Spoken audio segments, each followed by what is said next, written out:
I've been requested to talk about a game. A game that I hate. A game I grew up with. A game I went through all this torture to play this stupid game because I hate it so much that it literally almost ruined my life. The game is called Glover for the Nintendo 64.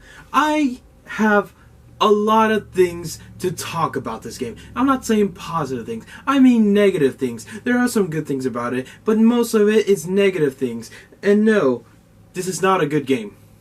It was made by Hasbro. If you don't remember who Hasbro is, they're the ones who make those toys. No wonder why they got into the toy industry, because they couldn't make good games like this garbage. I just hate this game so much. Alright, now we'll start this review, but before that, you know what, I'm just gonna let the video do it for me. I'm just gonna let the review do it for me. So it starts out with a cast. I'm gonna be honest about this. I hate this game so much. I hate it so much. This game, I mean, look at it. It's just trying to look like it's being a better version than that movie Fantasia. And Fantasia had a reason why it was really good. Okay, so back on track. So basically, the wizard puts some chemicals, explodes, one of his hands jumps into the whatever that is, and the other one falls off the window, which eventually, they're just fine until it comes to the point that the crystals comes out, and then the gloves have to, they gotta turn into the ball, and then gotta put it in the worlds. It gets sealed, and it gets so much annoying. Even Glover gets a face palm by the ball. Wanna know why I call it face palm? Oh wait, it's not a face palm, it's called hand palm. And look at that laugh, it's just so unimpressive. Heck, even Toy Story did a better job. Now I know what you're thinking. How come I'm not showing you the gameplay but only showing you the bosses? Well, that's the reason why. I don't like this game. Whether you like it or not, I'm only showing you the bosses.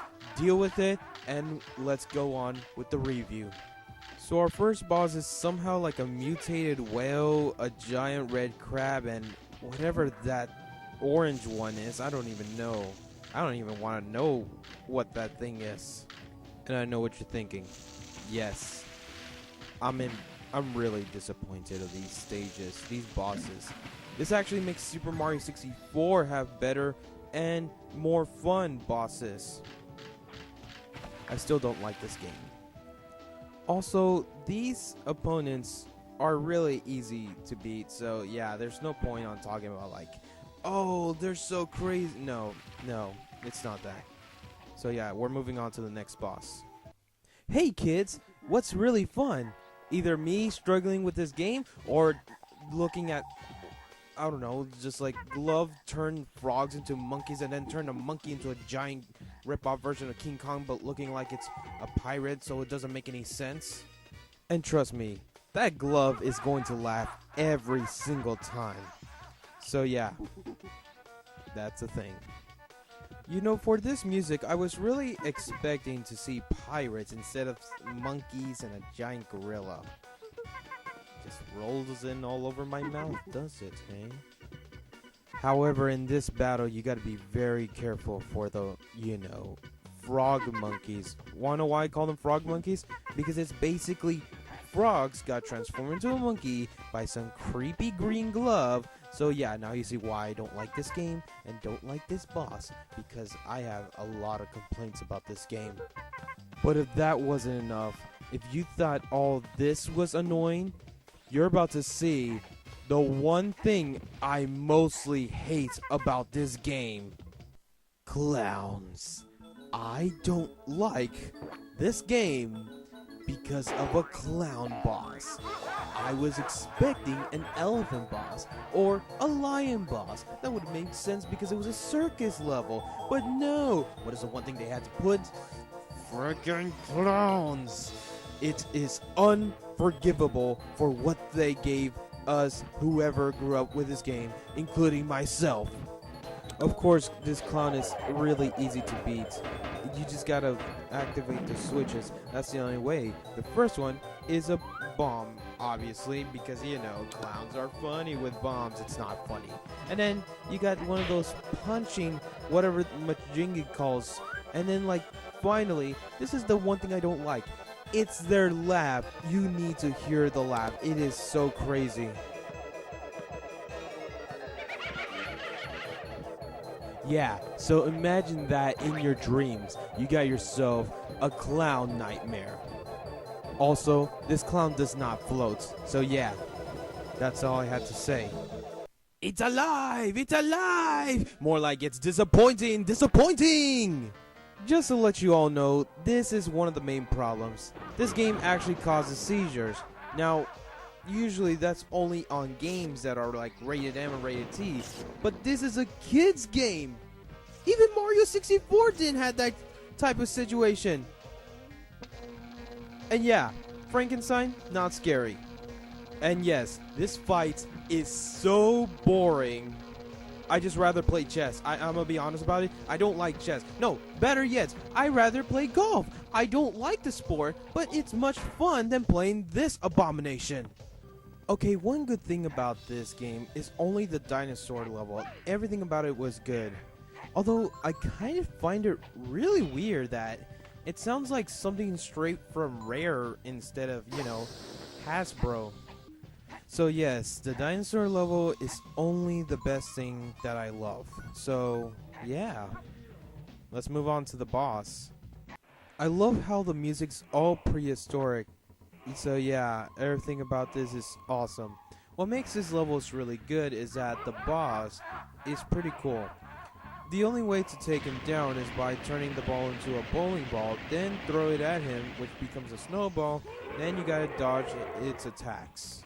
Now usually real dinosaurs only stay alive during the summer or the prehistoric era where there's everything's too hot. But they decided to put it on an ice area, and besides it was frozen as you saw in the very beginning of the battle. That's actually pretty cool and I really love it. If you're going to ask what I think it is, yes, I used a cheat code to never die, because if you lose lives, is basically the key to make you rage quit more than what you are going to get.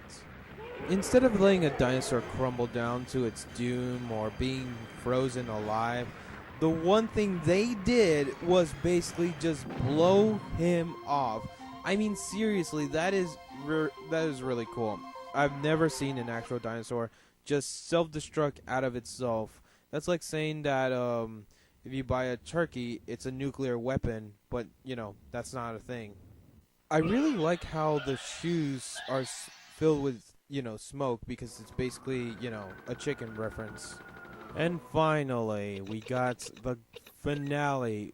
At least this game was really short, so yeah, no big adventure games. And also, this is the most easiest thing ever to do.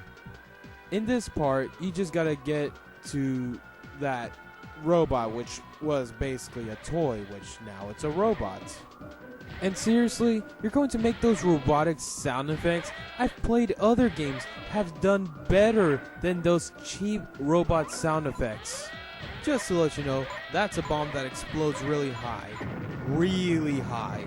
How is that even possible? It's just a small little toy and it just explodes out of nowhere. Also, it gives you some really cheap victory theme. This actually makes the dinosaur one better. Yeah, I have a question for you guys. Does gloves actually fly? No, they don't. And out of nowhere, this glove, I don't know where he gets this giant robot. What is this, Pacific Rim, Gundam, Teen Titans Go? I mean, it's just, oh my goodness, this is just so awful. This actually makes the Godzilla movies and Pacific Rim a really good job. And yes, this is really boring. But you want to know what makes this one worse than anyone else? Well, you know how every boss would kill you one hit? Guess what? This boss doesn't care about taking your health down. It actually takes your lives out. So yeah. Still think it's a good game? Because I don't think it's a good game. What? You guys gotta complain about it? Well, guess what? It's my review. Deal with it. And what makes this more annoying is that this green glove drops out 3 robotic spiders, and you better shoot them, because if you let one of them touch you, you're gonna lose more lives than that thing shooting you, which causes you only lose 1 life. And not only that, it actually shoots more. I mean, seriously, what do you got? Why green glove? Why are you angry over the white glove? What, you got a problem with white gloves now? So eventually, you finally take him down. But it takes so long. It is so boring. You could just go out and, I don't know, play some ping pong or something. At least it's... I'll be honest about this. This game really, super really, ultra really, hyper really, mega really sucks. So at the very end, you recover the crystals. They go back to the pointy tips of the castle. The wizard and the glove's there. The glove freaks out, and the green glove is still there. So the wizard and the glove becomes together, which I don't get that, but apparently they turned the green glove back to normal. You know, this game would have been better if the green glove attacked the wizard. So it becomes the white glove again, and then it goes back to the wizard. He gives a thumbs up and says, "Congratulations, but you missed 6 levels." Well, guess what? Those 6 levels are bonus levels, and I don't even care about them anymore because this game still sucks. You know, I don't know why. Look, I'm just being honest about it. If you like this game and get offended, I mean, just hear me out. It's just my opinion. But it's strange. I thought I buried this game. I buried it. I remember burying it. If I didn't bury this game, what did I bury? Oh my goodness. I have to go, guys. I have to go.